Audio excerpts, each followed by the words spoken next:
Rock Nation Media. Habari mpenzi mtazamaji na msikilizaji wa Rock Nation Media, karibu katika kuangazia matukio mbalimbali katika chuo cha ualimu Mandaka ndani ya wiki nzima. Jina langu ni Sarah Jackson. Kwanza tupate muhtasari wake. Mbunge wa Dipwansia waeleza wanachuo wenzake kutunza thamani zao. Vijana wa Scout waendeleza kutoa burudani mbele ya paredi. Habari za michezo. Dipwan A kutinga fainali ya basketball kwa kishindo. Dip2A waleta matumaini makubwa kuingia fainali ya netball baada ya kumchapa kichapo cha mbwa mwizi Dip2C viwanjani.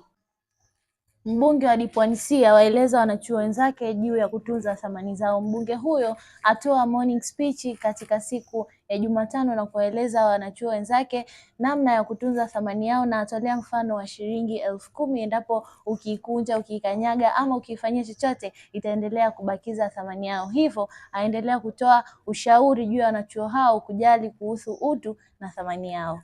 Vijana wa Scout waendelea kutoa burudani mbele ya paredi. Vijana hao waendelea kuonyesha ukakamavu wao mbele ya wanachuo wenzao na ubunifu mbalimbali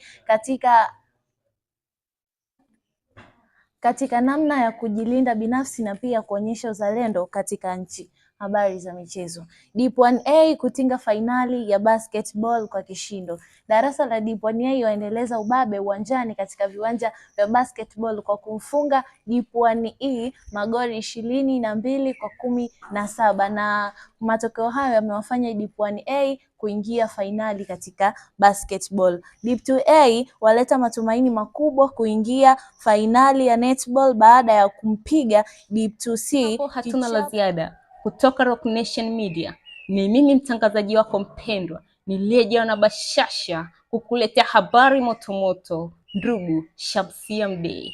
Asante kwa kunisikiliza. Rock Nation Media.